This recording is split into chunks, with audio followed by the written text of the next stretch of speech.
Hello and welcome back MBM biology study. I am Mohit. जैसा कि आपको पता ही कि हमारी ये जो वीडियो है वो सभी टीजीटी पीजीटी बायोलॉजी से रिलेटेड है।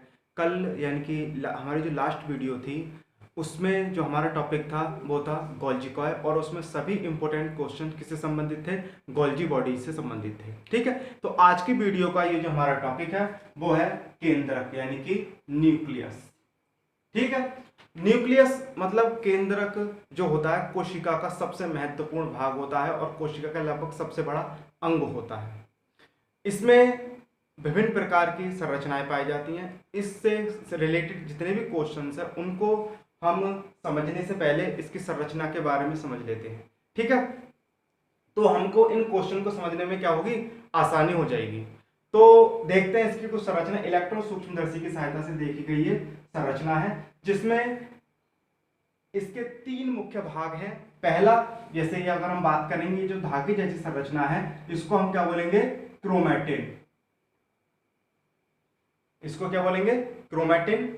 और इसके अंदर जो डॉट डॉट डॉट डॉट करके ये जो इसको हम क्या बोल सकते हैं, केंद्रक द्रव्य या मैट्रिक्स भी इसको हम बोल सकते हैं, या न्यूक्लियोप्लाज्म भी इसको हम बोल सकते हैं। इसमें एक गोल संरचना है, इसको हम बोलते हैं न्यूक्लियोलस यानी कि केंद्रिका। ठीक है, ये तीन इसके क्या है, मेन पार्ट्स होते हैं केंद्रक के। अब इसके जैसे ये जो संरचना है इसको हम बोलते हैं जैसे ईआर की फॉर्मेशन यहीं से स्टार्ट होती है। इन्हीं अंगों से ये जो निकल रही है संरचना है, इन्हीं से किसका फॉर्मेशन होता है, ईआर का यानी कि एंडोप्लाज्मिक रेटिकुलम का। और इन पर कुछ इस प्रकार संरचना पाई जाती है, यानी कि डॉट डॉट करके ये इस प्रकार संरचना यहाँ पर पाई जाती है। इन संरचना को हम क्या बोलते हैं, राइबोसोम। ठीक है, इन संरचनाओं को क्या बोलेंगे हम, राइबोसोम। ये था केंद्रक यानी कि न्यूक्लियस। अब बात करते हैं हमारी वीडियो का जो पहला क्वेश्चन है, क्या है, केंद्रक शब्द की उत्पत्ति ग्रीक भाषा के शब्द कैरियोन से हुई है। मतलब केंद्रक शब्द की जो उत्पत्ति हुई है वो ग्रीक भाषा के कौन से वर्ड से हुई है, कैरियोन वर्ड से इसकी उत्पत्ति हुई है। नेक्स्ट क्वेश्चन है, कोशिका में उपस्थित केंद्रक का अध्ययन कैरियोलॉजी कहलाता है। मतलब क्या है कि बायोलॉजी की वह शाखा जिसमें हम किसका अध्ययन करते हैं, केंद्रक का या न्यूक्लियस का अध्ययन करते हैं, उसको हम क्या कहते हैं, कैरियोलॉजी बोलते हैं। नेक्स्ट क्वेश्चन है, केंद्रक को सर्वप्रथम रॉबर्ट ब्राउन 1831 यानी कि 1831 ने देखा तथा केंद्रक नाम दिया। अब जैसे हमने माइटोकॉन्ड्रिया के बारे में पढ़ा था, इसको देखा किसने था, कोलिकर ने। इसकी खोज किसने करी थी, कोलिकर ने। लेकिन इसका नाम जो दिया था माइटोकॉन्ड्रिया का वो दिया था वेंडा ने। ठीक है, लेकिन ऐसा नहीं है, यहाँ पर जिसने खोज करी है यानी कि केंद्रक की जिसने खोज करी रॉबर्ट ब्राउन ने देखा था और इन्हीं ने इसका नाम दिया केंद्रक। नेक्स्ट क्वेश्चन है, केंद्रक में उपस्थित केंद्रिका को सर्वप्रथम फोंटाना 1781 ने देखा था। अब इसमें उपस्थित ये जो केंद्रिका है जिसको हम न्यूक्लियोलस भी कह रहे हैं, इसको सर्वप्रथम किसने देखा था, फोंटाना ने। किसने, फोंटाना ने 1781 में। नेक्स्ट क्वेश्चन है, केंद्रक में क्रोमैटिन के रूप में आनुवंशिक पदार्थ पाया जाता है।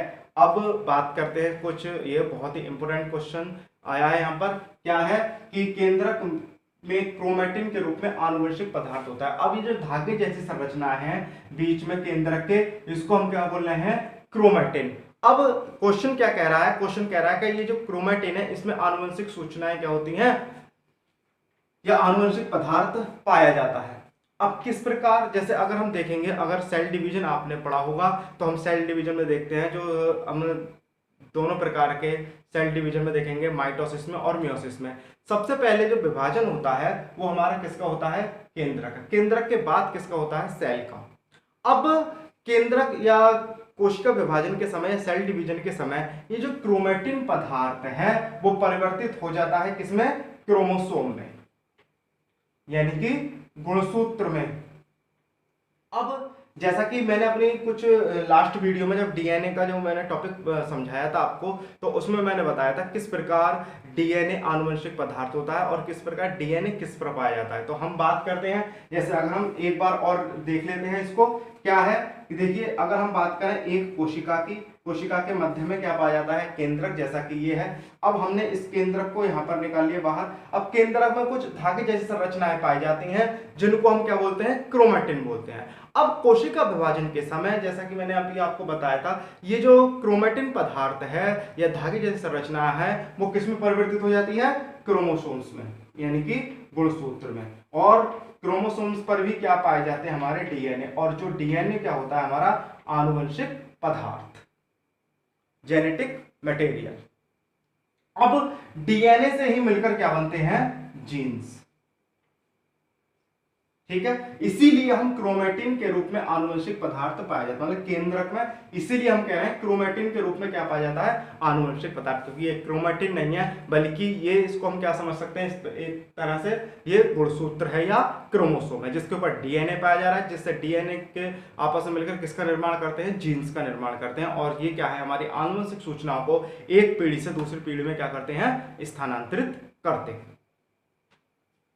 नेक्स्ट क्वेश्चन है, केंद्रक के गुणसूत्रों में कोशिका की सभी आनुवंशिक सूचनाएं पाई जाती हैं। जैसा कि मैंने बताया था, केंद्रक के गुणसूत्र में, ये गुणसूत्र में क्या पाई जाती हैं, सभी हमारी आनुवंशिक सूचनाएं, किसके रूप में, डीएनए के रूप में आनुवंशिक सूचनाएं पाई जाती हैं, जो पीढ़ी दर पीढ़ी क्या होती रहती हैं, स्थानांतरित होती रहती हैं, जो पीढ़ी दर पीढ़ी क्या होती रहती हैं, स्थानांतरित होती रहती हैं।